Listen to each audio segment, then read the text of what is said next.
2023 বৰ্ষৰ হাই ছেকেণ্ডাৰী ছাত্ৰ ছাত্ৰীৰ বাবে আহি পৰিছে এক ডাঙৰ খবৰ।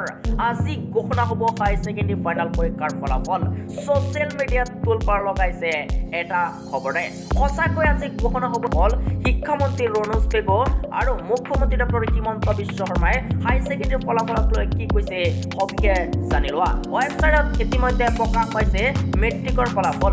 এতিয়া বাকী আছে মাত্ৰ হাই ছেকেণ্ডাৰী ফলাফল ঘোষণা কৰিবলৈ।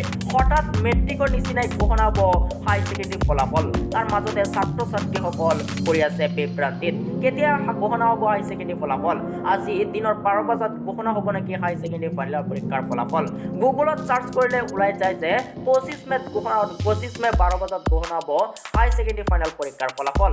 কি কৈছে মুখ্যমন্ত্ৰী আৰু আজি ঘোষণা হ'ব নেকি হাই ছেকেণ্ডাৰী অফিচিয়েল ৱেবছাইটৰ জৰিয়তে ছাত্ৰ ছাত্ৰীসকলক জানিবলৈ দিয়ে। বিষয় হাই ছেকেণ্ডাৰী ফাইনেল পৰীক্ষাৰ ফলাফল। দুষ্ট চক্ৰই ভাইৰেল কৰিছে হাই ছেকেণ্ডাৰী ফলাফলৰ ফেক নিউজ।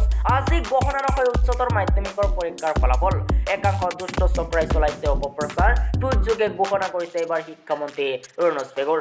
বহুকেইটা নিউজ চেনেলত ইতিমধ্যে ঘোষণা কৰি কৈছে যে আজি ঘোষণা নহয় হাই ছেকেণ্ডাৰী ফাইনেল পৰীক্ষাৰ ফলাফল। যিহেতু আজি 25 তাৰিখত যিহেতু ঘোষণা হোৱাৰ সম্ভাৱনা থাকিব পাৰে।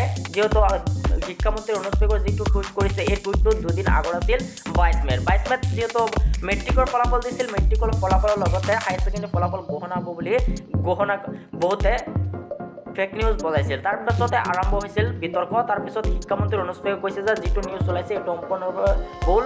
সেইদিনা ঘোষণা নহয় হাই ছেকেণ্ডাৰী ফাইনেল পৰীক্ষাৰ ফলাফল। কিন্তু মুখ্যমন্ত্ৰী